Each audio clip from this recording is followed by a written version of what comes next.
All right, hi everyone. We are after a long break. We are back with the data pack reviews. Since we have skipped a couple of packs, we'll just leave it as it is and skip straight ahead to our latest one, the final pack of Flashpoint Cycle. It's called Quorum, and today we'll be discussing the runner side. I say we because joining me today is one of my most faithful supporters. It's QVM. Hi. Hey Ben, thanks for having me on the show. Yeah, no problem. So a very fun backstory behind the both of us. So at Worlds, well, after the first day where I made it to the top cut, one of the players at Worlds, I forgot who it was, actually came up to me and said, "Hey, congrats on making the cut. Could I have your sync deck? The deck list? Someone's asking me for it," and I'm like, can't you wait after we are done with the tournament? I still have one more day to play." And then they said, well, it's a strong supporter of your channel that is asking for it. And then he mentioned your name, QVM. I was like, I remember this name. Let me send him the list. So it turns out that you actually brought the sync deck, fiery info, to a small tournament of yours, was it? And Yeah, so basically we had there was a bunch of tournaments on the same weekend as Worlds. So we had a tournament on Saturday and Friday night. I'm watching the stream, and I had a runner deck, but I wasn't so sure about the corp, and I didn't want to go CTM or anything. Not that big of a tournament. And then I saw you playing Timmy Wong, and it was kind of weird. The game, I saw you could kill, and then you did the exchange, archived exchange or something. It was like super cute, and I was like, oh man, what kind of deck is this? and then I'm like, if I bring this tomorrow, nobody will even know about this because I went to sleep after that. I didn't stay up all night, and then in the morning I woke up. You were second. I had the list. I put it together, and in the train to the tournament, I kind of figured out the combo, the closed account. The 24/7 closed accounts, hard-hitting news. Yeah, I kind of figured that out, and then as I played the first game, I kind of figured out how to play. But like I killed, it was just 4 rounds. I killed 4 times. It was quite fun. yeah, it's So amazing. yeah, Yeah, how we were in two yeah, different continents killing people at the same time. It was great. yeah. Yeah. So yeah, I mean, I wouldn't have actually done that if I actually didn't remember that it was you. I remember that we actually collaborated on some shaper deck before that. Chaos Theory. Yeah, Chaos Theory. Yeah, Yep, with yep, yeah, that was very good. So yeah, becomes Patreon supporters, people. This is what you get. All yeah. right. But anyway, why are we here again? We are here to discuss Uh, this da- data pack, right? Data pack review. Yeah, runner. Yep, runner. So let's get started. As always, we'll begin with Anarch, and the first card we have is Sunya. This is our breaker, Sentry Breaker, and it's basically the Sentry version, or the killer version of NFR, which came out a long time ago. You cannot boost strength, unlike with most other breakers, but it will naturally gain strength as you break ice repeatedly. It starts off at 1, and every time you break a full piece of ice with it, you gain 1 strength. I think this is unplayable simply because it costs 2 credits to break each subroutine, unlike with NFR, which costs 1. What do you think? Yeah, so it's kind of a nice cycle, nice parallel here. Interestingly, we didn't get the code gate version of this. Nope. All the stats are the same except for that 2 next to the credit symbol. So that just makes it like really, really bad. I'm also thinking, when would you actually run this, right? Like you wouldn't run this as Faust support because you need against, like, Faust is worse against Komainu and Swordsmen, and this is also terrible against those. Yep. And if you have anything like you're set up with Null and Data Suckers to kind of have this fixed strength breakers, then it's just a lot easier to do it with Mimic. Yeah. Unfortunately, like the art is super nice and everything, but I don't see this being played anytime soon. Yeah, I guess it's a really best case scenario if you somehow manage to get it all the way up to like 8 strength, then you can break Archers and Yanas 1.0, all the big sentries with ease. But right now, there Yeah, are just not that many being played. but if you have the setup to bring everything down to very low strength, probably you can do that repeatedly, and then you can just keep doing it over and over with Mimic. Surely you can run into a CVS trap, but Yes. that, like, there's so many like high subset, like sentries with a lot of subs. So Yeah, exactly. Those two examples that I brought up all have 4 subs, so you're paying 8 yeah, credits each run. That's still very yeah, expensive. Yep, yeah. as you said, basically there are just way better options in Anarch, whether it's David, MK Ultra, Mimic, or even just Faust. Sunya is just too low on the power curve, which is unfortunate. And at 3 influence, I should add, no one's gonna splash this. Yeah. Alright, so that's Anarch. We'll move on straight to Criminal because this seems to be the Criminal data pack. We have Reconnaissance Drone. It's a small bird. It's so cute. And it's so bad.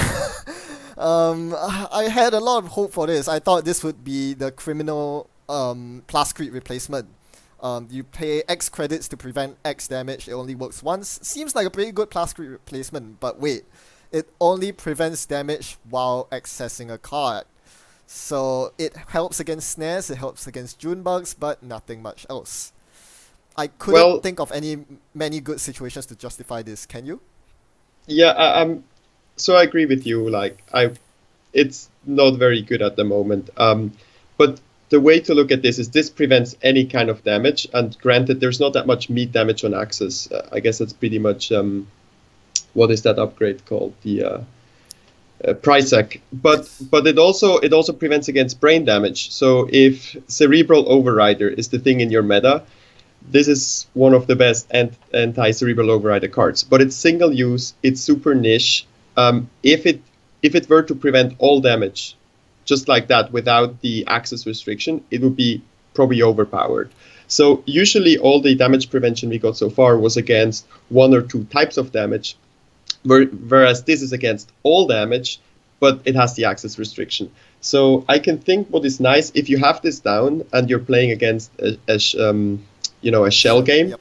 and you have as a criminal you're like, well, I don't care about the remote spam. I have Desperado. I'm just going to check everything, and then you have psychic fields, and they make you super sad. So in this situation, it would be nice to have it down, but of course, deck slots. Yeah, you're hardly going to see this. And yeah, notably, it can prevent brain damage. So if someone is trying to Mushin no Shin, this is the perfect card to have. But it's just too niche. I mean, you can also have that romp that removes Yes, exploratory yeah, romp. exploratory romp, right? There's a moment when this is the perfect card, I know but that like but 2 or that 3 years moment is very ago rare. when Honor and Profit just came out, and exploratory romp. For those of you who weren't around, exploratory romp was actually played. People actually played that card to remove Mushin counters. It was that strong last time. But back to what you said, you make a very good point. Criminals are actually quite weak against net damage and especially brain damage from Shell Game Jinteki, as you mentioned, and this helps. However, there is a better alternative that already exists. If I've been reading the site, you probably can see it. It's feedback filter. It's not infraction. It costs you 1 influence, but for that 1 influence, if you can afford that influence costs, you get a card which stays on the table. You don't have to trash it to net damage. As long as you have the money, which you should as criminal, you can keep hitting those psychic fields and those snares without worry, and it even prevents brain damage as well. You have to trash it, but it can prevent up to 2 brain damage if you hit a cerebral overwriter. So I just Yeah, and feel, then yeah, yeah, and then you take like only 1 of 3, and but like if you can prevent 2 brain damage, that's mostly more than enough already. yeah, I think so. So I really don't see this being any good. It really only works if you really cannot find that 1 influence and you want to defend against shell game decks. Otherwise, I would just play feedback filter in my criminal. Yeah, or no protection at all. That's the way to play criminal, right? Yeah, Who needs protection? Alright, so poor metal bird here isn't gonna protect us very much. What about this card? This tapeworm. It's it's a criminal virus, so something like cash, and it also gives money just like cash, but a bit different because this one gives you more money the more the corp has. So if the corp is rich, you will be too. This gets trashed if the corp purges virus counters, however. So I think this is a very interesting concept, and it can potentially be very strong. We've seen Beth Kurin Chang, the Shaper version of this, and it is a very powerful card if the runner sees it early. However, I don't think this is very good. What about you? Actually, I think this is pretty good. And I would look at it from a slightly different angle. So imagine, like, to get it to the table is quite easy. Just let's think of one of them, not three of them. So you need one memory. That's fine. You need to run a central server, and then it takes you zero That's credits. fine. And from then on, imagine if the corp is somewhere between, like, if the corp is super rich, then obviously this is super good. If the corp is somewhere between like 5 and 15 credits, this is like, even if you get 1 credit off this, this is really a really cheap way to get drip economy. If you get 2 credits of this, it's already amazing, right? Now, of course, there's the purging aspect of this. And that's kind of, I think, the feature here. So if I played this, I would make sure that I only ever play one of them at a time. Because if I play 3 of them, then a single purge gets rid of all of them, right? So if you play a single one of them, you kind of force a purge. Wouldn't you purge as a corp if you had 20 credits and your opponent has this? That is quite true. I have to agree with you that the economy potential for this card is very high. I won't doubt that this has the potential to be very good. My main worry with this card is not so much that it's bad because it doesn't give enough money or it doesn't force a purge. Purging is good for you, by the way, because it costs the corp an entire turn, which is always good for you. The problem with this is which deck do you put it in?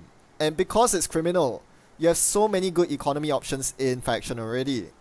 Do you really need more? So Yes, yeah, I think you don't put this as an economy option because you expect them to purge. I would compare this to Lamprey, where you put Lamprey in and you either force the corp to fortify HQ more or to purge, right?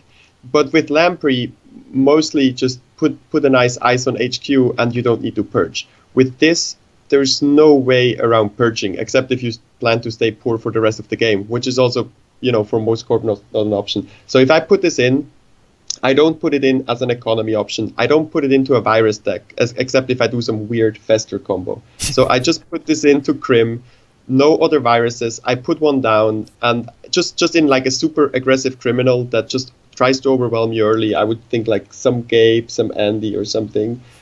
Put it in, and just make the corp waste a turn. Not even for the economy. I would never count on getting any money from this. I don't know in the end.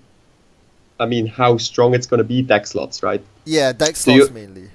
you have deck slots, but the deck slots, but I would try this out. I No, think yeah, this. that's a very good point. I think the correct way to approach this is, as you said, not to look at it as a reliable economy option, but something that if you draw it, if you see it in your deck, it gains you tempo. I like that. My main issue is you mentioned that it's for aggressive runners like Gabe, like Andromeda. These kind of aggressive criminals typically feature two things. Firstly, you run a Count Siphon, which keeps the corp poor, and then you run perhaps some D-Res, emergency shutdown, or maybe Crescentus, or you're just running very often and forcing the corp to res ice. Whatever you do, all these things, you're trying to keep the corp poor, which anti-synergizes with Tapeworm. So this is why I'm really not so on the idea, because it's it's like Wayland, right? Like you have cards that give bad publicity, but your ice is supposed to be taxing. It just doesn't synergize very well. These two features in the same faction, and I feel like Tapeworm falls victim to that as well. That's correct. I guess we'll need to try it out. Like even if you have a denial deck, there's some decks that run some account siphon, but you don't always keep the core low, and maybe you have like this swingy back and forth when you let them breathe a bit, and then you install tapeworms. But I don't know. We'll see. I would maybe try it out. Yeah, I think if there's one deck that this will really shine in, it's those decks that spend more time assembling their rig. Something like a Geist deck maybe that, isn't very aggressive with running, or a more extreme case would be like Ian Sterling, where you're setting up lots of resources, and Tapeworm could just help you get that much faster. As you said, we'll have to see. I'm Yep. not personally sold on it. You seem very interested in it. We'll find out how it works out. Alright, let's move on to Tracker. Not to be confused with DNA Tracker. This one's a runner card. It's a program. It costs 2 memory, which is quite significant for criminal, but it gives you a pseudo inside job effect where you get to choose a server at the start of your turn, and you may spend a click and 2 credits to make a run on that server and completely nullify one subroutine. So this is a very interesting effect, the first we've seen of its kind. I think this is very interesting. Um, it has upsides and downsides. The upside mainly is that it allows early aggression. Like pair this with game, you can choose HQ, run it, spend 2 credits, get past the single subroutine ice if it's a single subroutine ice, and hey, you get your 2 credits back, Gabriel Santiago credits. And late game it is relevant because it allows you to get past those single subroutine big ice like Toll Booth and Archangel, which is usually very annoying for Criminal. It also allows you to pressure without needing a full rig, which is most of the time Crim's problems because Crim doesn't have AI breakers, so you need to set up your all 3 breakers. This can help you apply pressure to the remotes or centrals while you are still assembling a rig. Problem is, since it is a click ability, it doesn't combo with account siphon, and the turn that you play it, you can't use it. It's like security testing. You can only use it when you have chosen a server at the start of your turn. And the 2 memory is also a big problem. So, do you see yourself playing this card? What do you think of it? Yeah, as you said, in game, this looks pretty interesting. I like the design. It's really a mini inside job. It has the same price, like $2 every Yep. time. You can actually play it several times per turn. One big difference, even if you don't bypass, right, the toll booth is going to cost you 5, and Archangel is going to cost you 2. But this works on every ice, not only the outermost ice. So if you have like an Archangel and then you put a Quandary on top, as long as you break the Quandary, you can still get by the Archangel with that. So that's actually pretty cool. As you said, yeah, you can't land a Siphon with that, but you can pressure any iced remotes. Like if anyone wants to rush something out behind the binary piece of ice, many of those are single sub. Yeah, like It Turing. Turing's a very good one to bypass. Yeah, curing, right? Or also just face checking with this is just a little bit safer. There's a bunch of ice that you might not get through. If you run into, I don't know, a wall of thorns, not the most played ice, but for example, a lot of these ice, they have something that hurts you first and then an enter run later. You might not get through, but you don't have that. So in that way, it's kind of similar. It's similar to, I mean, it's of course a lot better, but it has a similar effect also like to Street Magic. And now you can assemble the full chunk. If you actually have Street Magic and this, you can choose. You can choose what you can bypass. But no, in all fairness, I think this is super cruel criminal. It costs 0. Just put it on the table, turn 1, turn 2, and put on the pressure. And if you ever need more memory, if you ever want to install a sneak door beta, just override this. You know. Yes, the fact that it costs 0 is a huge deal. It Yeah. doesn't cost you any tempo to install it at all. And I think you mentioned something very important. It only works on the first subroutine that should be resolved. So if you have there's a lot of multi-sub ice right now, such as Fairchild 3, for example. You cannot use this to get past the end run or brain damage on Fairchild 3. It only works on the first subroutine you don't break. So that's actually quite important. So you can't really inside job through Fairchild 3s and the like. But it does Yeah. reduce the face check punishment. So, like against a DNA tracker, for example, taking 2 net damage instead of 3 can make the difference. So I like that this is something that mitigates the big problem that Crim faces right now, which is not being able to face check big code gates. It helps a bit. So that's pretty nice. Yeah, so I mean, comparing this to Inside Job is just so unfair because you can do this every single click once you have it on the table. Like, of course, it has to be not as powerful as Inside Job, but I think like having this all the time, Gabe just going into HQ, if you get in, you get the 2 credits back. I think this will see play. I don't know long term if it will be worth the deck slots and if it's the right kind of pressure, but I think aggressive criminals will try this out. Yes, this is definitely very one for aggressive criminals. Now that I didn't actually realize that it only works on the first resolve subroutine until you mentioned Street Magic.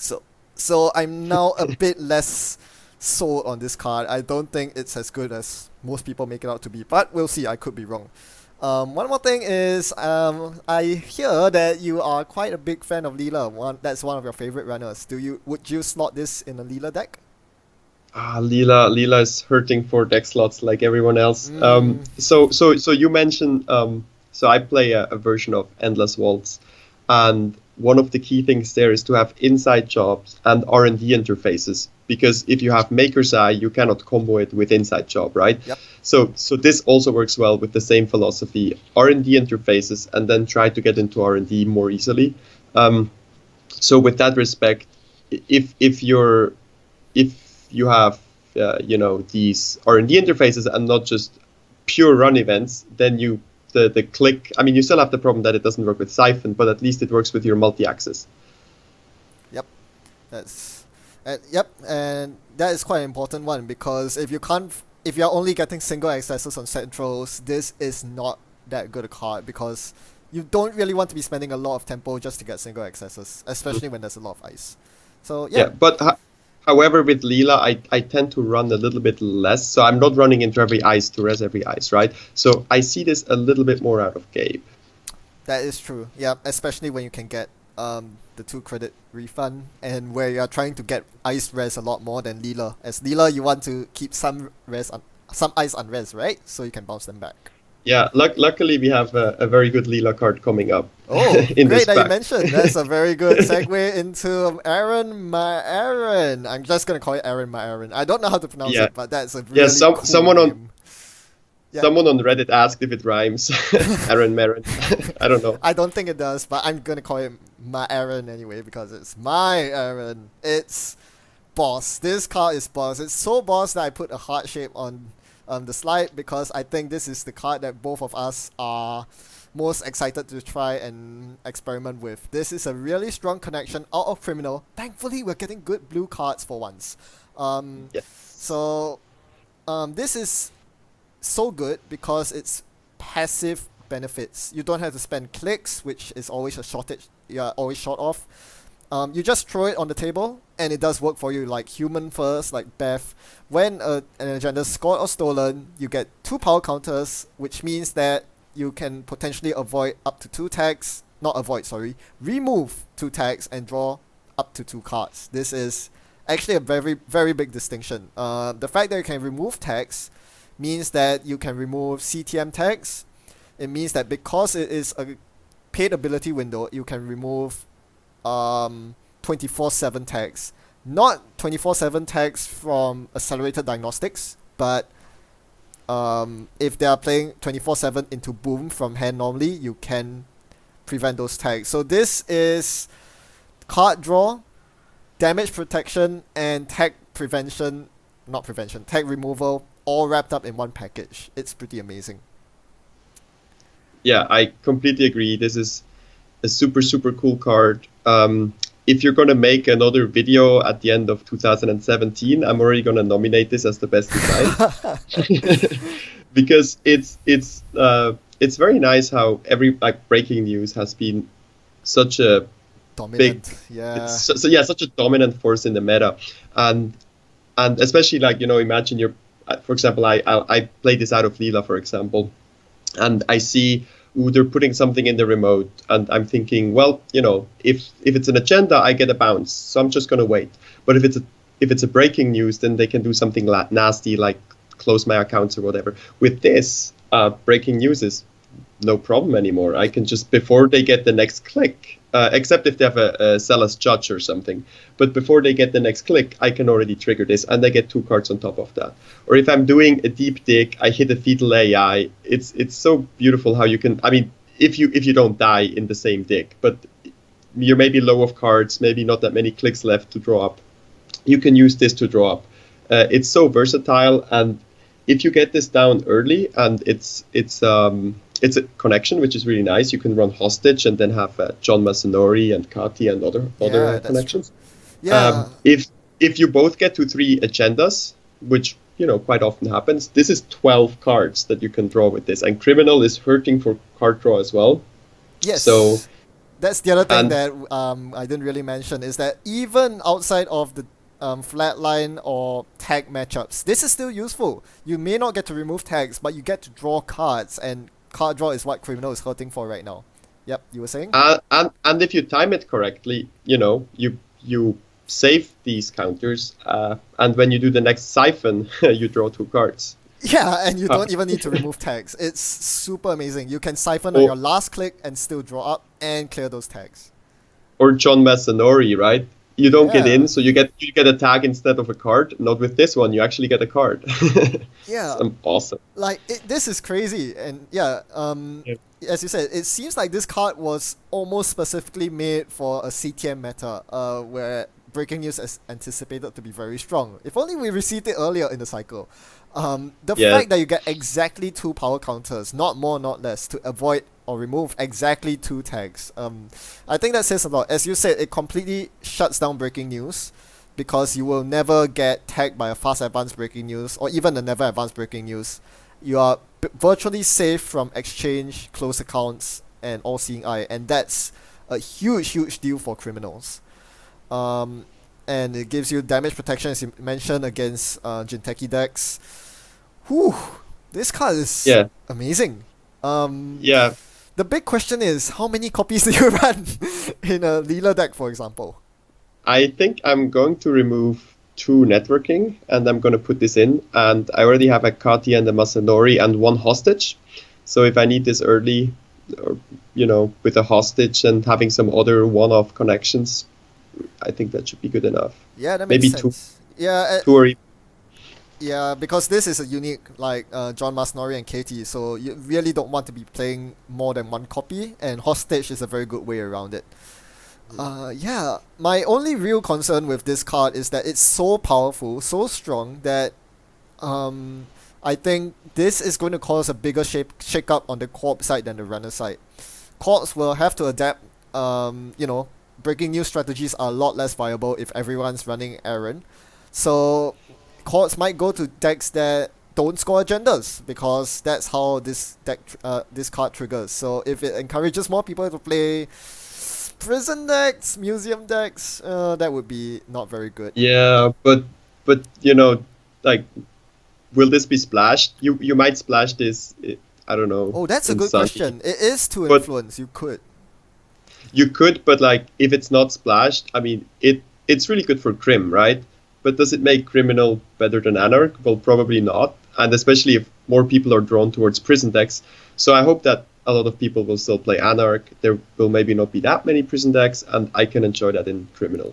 I don't know. I think with this But card, Criminal gets a lot better. Maybe not as universally good as Anarch, because in Anarch you have Wizard and bad part with Valencia. But this makes Criminal. I think it makes Criminal better than Shaper. And hmm, if it wasn't already better, um, I think we'll see a lot more Criminal with this card out now. yeah. Well, any more love stories to say about Aaron? Because I'm already in love with this guy. Yeah, can't wait to put Aaron in my deck. In every deck. Every deck. Oh man, so good. Okay. Now, enough love for Criminal. Let's look at a Shaper card that has already been spoiled. This is Encore. It features Smoke, but you probably won't be playing this in a Smoke deck. This allows you to take an extra turn after this one if you satisfy the notoriety condition, which is to make a successful run on all three central servers. Hello, Diaper. Yeah. So first, before we talk diaper and crazy combos, will this ever be played with only 4 clicks? Can you have such an efficient stealth setup with so much drip econ that you just want another turn and you just benefit from this? And maybe, but probably not, right? Yeah, I don't think so. Like you mentioned, a very interesting use of this is to refresh your stealth credits, because this gives you an extra start of turn triggers. It doesn't give you 4 extra clicks. It gives you a new turn, which means your KT will trigger again, your Beth will trigger again, and most importantly, your stealth credits will refresh again. So yes, you're right. It could work in a stealth deck, but I agree with you. I don't think stealth decks will find the slots or Well, use for this. stealth decks usually already have some more setup. But even so, now we're talking combo decks, right? Mm-hmm. Do this right after an apocalypse if you only got to, I guess, 5 clicks. That's amazing. Then you can just go to town for another turn. That's Yeah. really good. Like, this has the potential to be abused for sure, so this could be very, very strong. But I'm not sure it actually will be, because the combo decks they're already they already have a lot of setup, a lot of moving parts, and this is only one more moving part that only works once your combo, is already happening. So, do you have the deck slots for that in the combo deck? You probably can find the deck slots for it. I guess this really depends on how strong combo decks are in your meta or in the current meta. From what I hear, they're not that strong right now, so you probably won't see that much on core. But it's definitely a card to look out for in the future if diaper or combo decks become the thing. Yeah. Yeah, I've never played any of these decks myself, so Neither I have I I. mean so it has the potential to be abused. Whether it will be in the end, some other players need to figure this out. Yeah, I mean, I can definitely see. I wouldn't be surprised to see this in a combo deck at all. So I guess any further discussion will be about combo decks rather than this card itself. But suffice to say, as you said, it's very powerful in conjunction with Apocalypse. It gives you free reign for an entire turn, which is huge. Being at 4 influence, you probably won't see it splashed, and most regular shapers will not play this card because there are a lot better cards out there. Like Hyperdriver gives you 3 clicks and doesn't have such a huge prerequisite, so why play this over Hyperdriver, for example? Yeah. Right. Pretty straightforward, actually. What about this card? Fox. It's another shaper card, and I think it's as straightforward as an Encore, or rather as straightforward as the Sentry Breaker we covered, Sunya, the Anarch one. They're both bad. This one just doesn't make the cut. Oh, I didn't know that. I mean, I wasn't aware that dagger never rotates. So yeah, this changes everything. I mean, I wasn't gonna say this is good, but I was gonna say what you do if dagger rotates. But okay, it doesn't. So Yes, I've actually talked to some people about it. I was gonna say the same thing, but yes, dagger is in creation and control, right. or was it in core? I forgot which. But either way, it's not No. rotating. Yeah. Okay. Well, so all of these new stealth breakers, they have the until the end of the run clause, like the strength remains high. Yes. And while this is super cool, I think sentry breakers, like to justify sentry, sorry, to justify stealth, they already need to be efficient on the first break. Otherwise, stealth is way too much of an overhead. And this has more install cost from 3 to 5 is huge.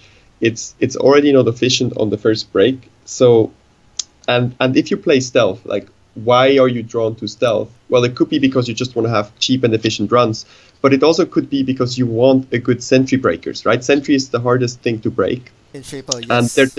but in general, right, in the game, sentry breakers are just not as powerful as barrier breakers. That's true. But stealth is the one thing that can give you like amazing sentry breakers, like Switchblade, right? You could play stealth just so that your sentry matchup is easy, but this is not like that. So the only thing I could see this in, but this is really a stretch, is a minimal stealth rig where you only have smoke and maybe only have Netmerker, and you have Houdini and this, and you don't want to have any of the other kind of stealthy setup. But even there, like it's like you don't need that much stealth setup anymore now with Netmerkers, so you just need a few Ghost Runners or a few Cloaks. So Yeah, and even that setup is just completely outshined by dagger, no question. yeah, yeah, Because literally the only situation where you're spending fewer credits or fewer stealth credits is where they're stacking lots of, say, architects or snakes, cobras, that yeah, are strength 1, which you don't need stealth credits for. That is yeah. a very, very niche scenario. I think they could for sure have made this like 3 install cost without problem. And Um, even then, you wouldn't play it, I yeah, think. if I were to design it, I probably would make this base strength 2 or 3. It But would then be. suddenly it becomes good. then it's like a mimic. You Yeah, have to that be is careful. quite true. Yeah, yeah. If you have to be careful. If you give it high base strength, it suddenly becomes good. Yeah, Which because is yeah, I mean the main problem is that it does compete with dagger. But you are right. I mean, like that's how Cerberus Lady went on the MWL. 3 base strength is very, very powerful. I'll agree with you on that. Yeah. yeah, not much more to say. Nobody is gonna play this, I guess. No, I don't think so. Which is unfortunate. But well, we have Houdini, which is decent. We have Blackstone, which is a niche, and well, this has good art. It's shiny. Yeah. Next. peace in our time. We're down to the neutral events now. This is a priority event, and it's an econ event. It gives you 9 net credits because you pay 1 to play it, but the corp gains 5. Something like medical research fundraiser, but in reverse. You cannot make any runs this turn, and you can only play it if the corp did not score any agendas during the last turn. I don't know. I find it very hard to evaluate this card because you are giving the corp a free restructure. That's huge. The only thing I can think of is that it combos well with Siphon or Vamp. You know, you make the corp rich and then you drain their money. But otherwise, it seems like a card that accelerates the game. I'm not sure if the 9 credits can justify you playing this. Yeah, so as you said, this is maybe good for just getting richer than the corp, then vamping them down. If you have the tapeworms we talked about, or if you have Beth, you might even get some more mileage out of this. I mean, that's the design of this flashpoint cycle, right? That the money levels matter. So there's some cards to exploit the corp having more money, but you can't prevent them from just spending it. So this card has 4 drawbacks in total, right? It's a priority. You can only play it if the corp didn't score. You cannot make any more runs. Do you actually have that on the slide? Yes. Yes, you cannot make Oh, yeah, runs. you have it, right? Yes. You have it in the other point. And also you give the corp money. It's 4 drawbacks. The one I don't understand is why can you not play this if the corp scored agendas during their last turn? Why did they add this? Do you get Because that? most likely the thought is that would make it very easy to play this card. The downside of not being able to run this turn is only a problem if there's an agenda in the remote that the corp is trying to score. So Okay. so if the corp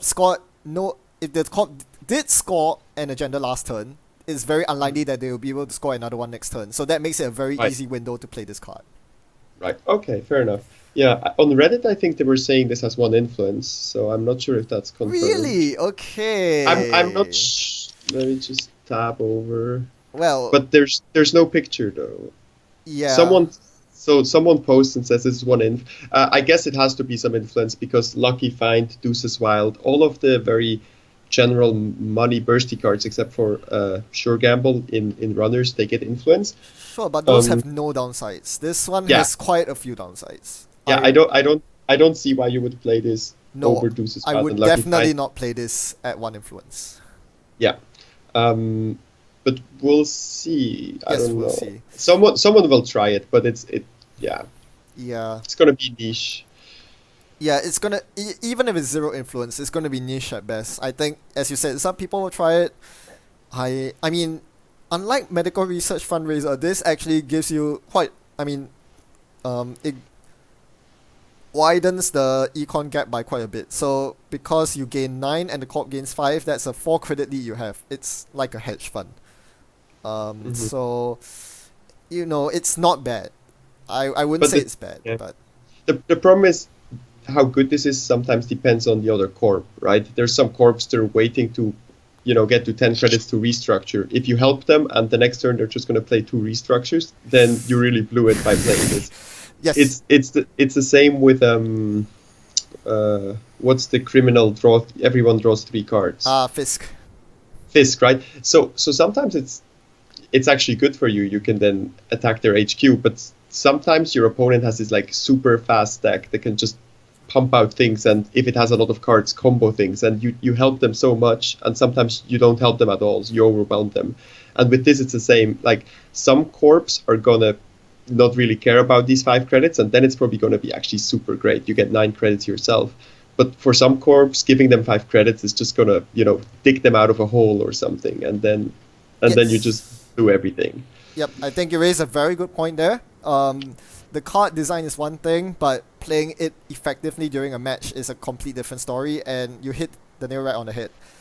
You shouldn't play this card if it's going to open a lot more options for the corp. So if the corp is very poor, for example, you don't really want to give them a 5 credit jump start. You don't want to put them in hedge fund range to restructure range. If the corp's on like 20 or 25 credits and has lots of campaigns running, then this card is really good for you. It doesn't matter. Those extra credits don't really matter to the corp.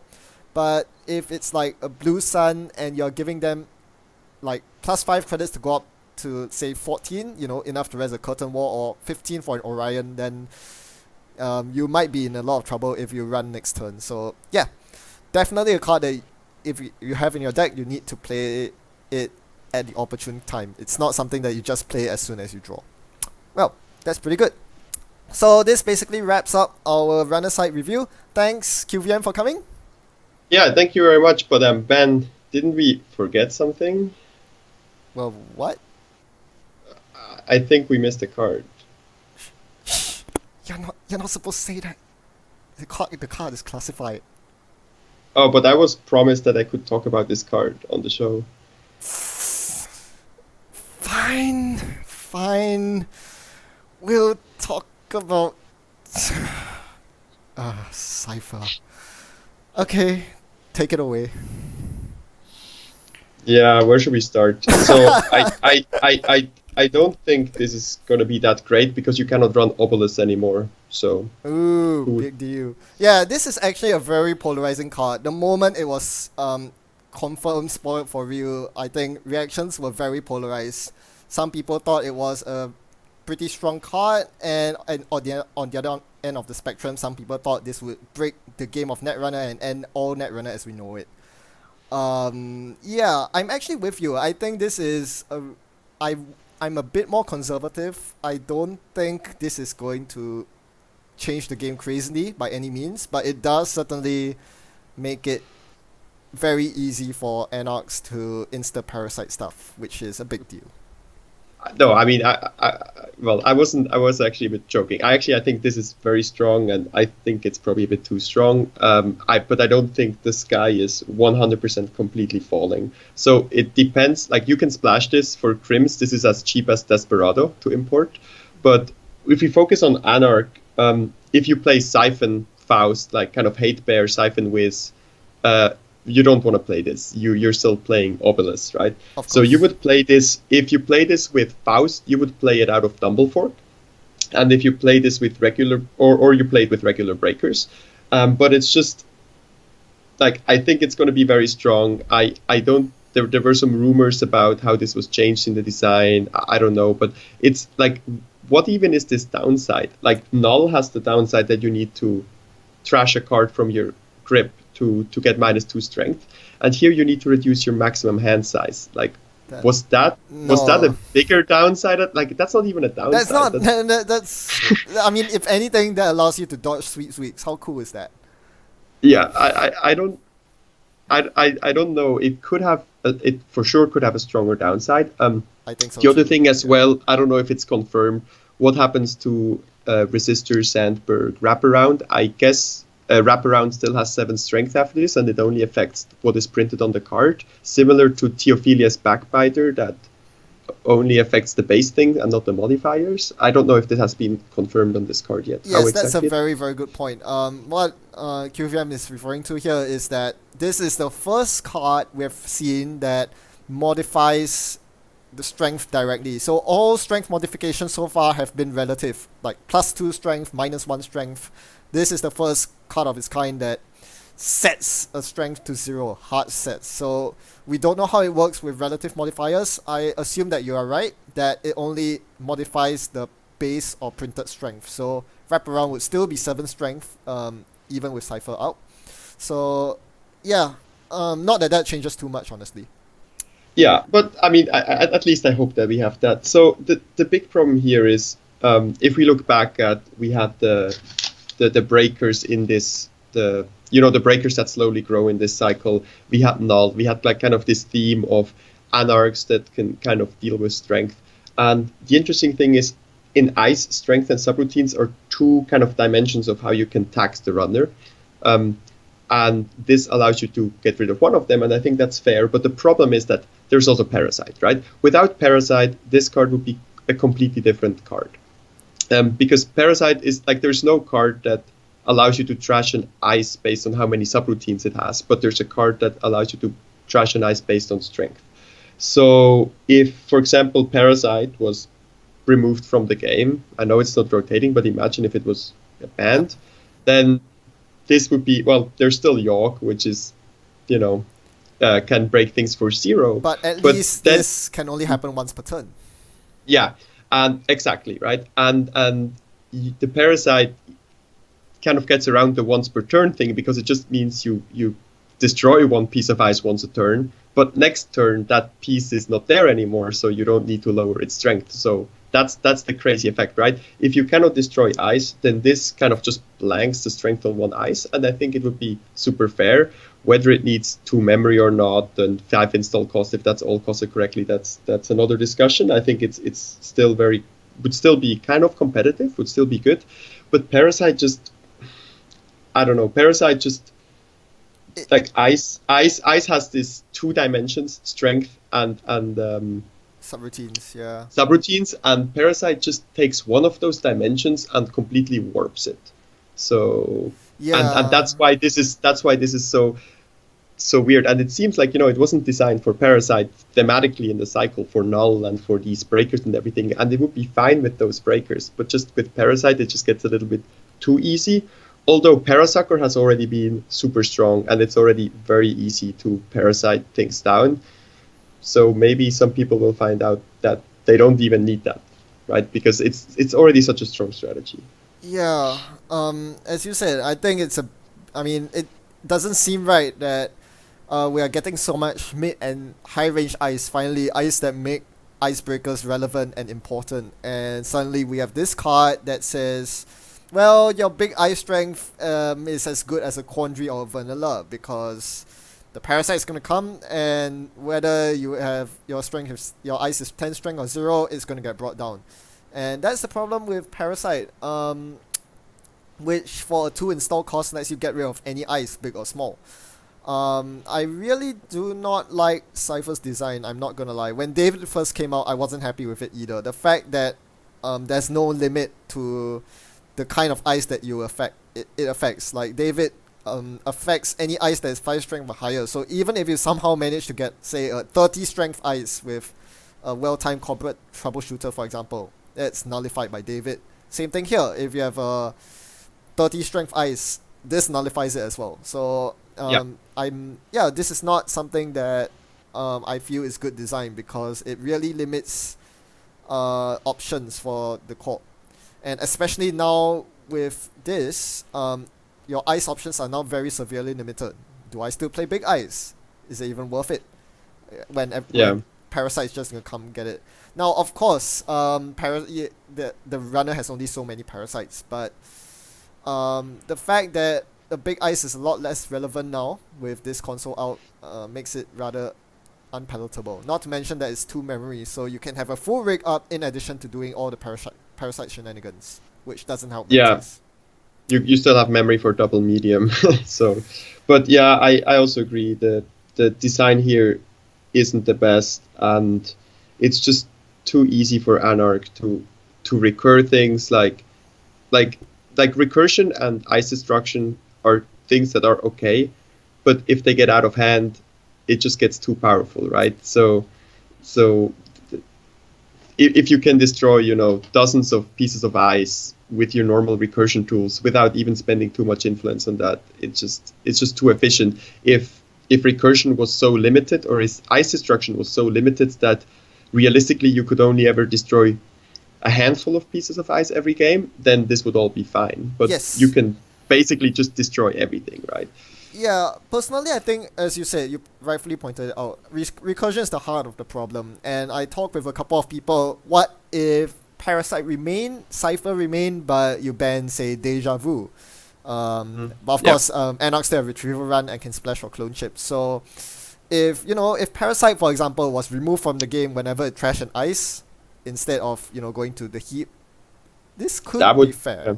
Maybe it Yeah, could be.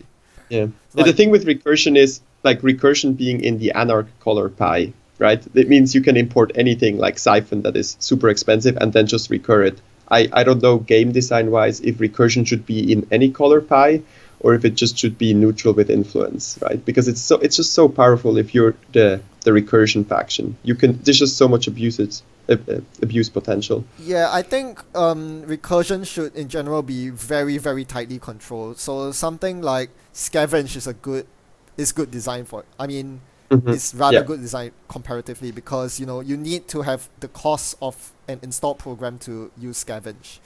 Whereas something like Deja Vu is a lot more open to abuse, because you can recur literally anything in your heap.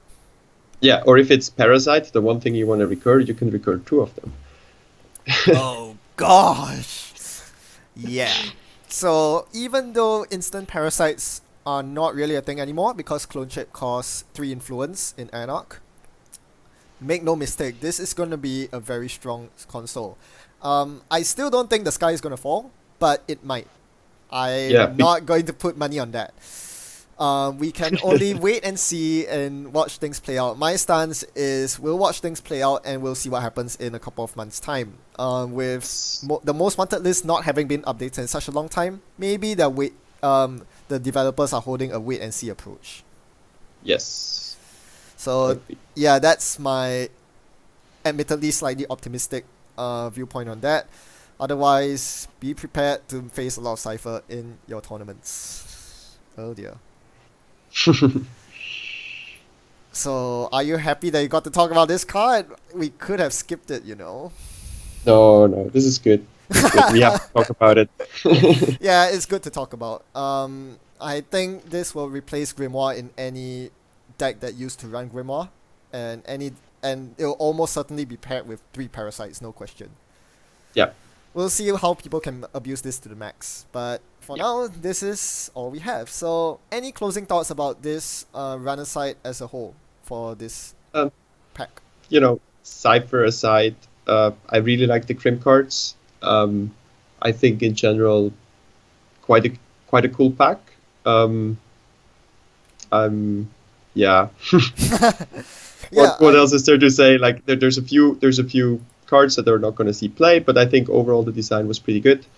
The cycle, I think the Flashpoint cycle was also had a lot of nice cards, a lot of cool cards, some overpowering cards. It has been quite a controversial cycle, but yeah, Aaron Marin, finally we get what we want. yeah, yes. I mean, as you said, it is probably power creep. Like, this is really good card draw, as you said.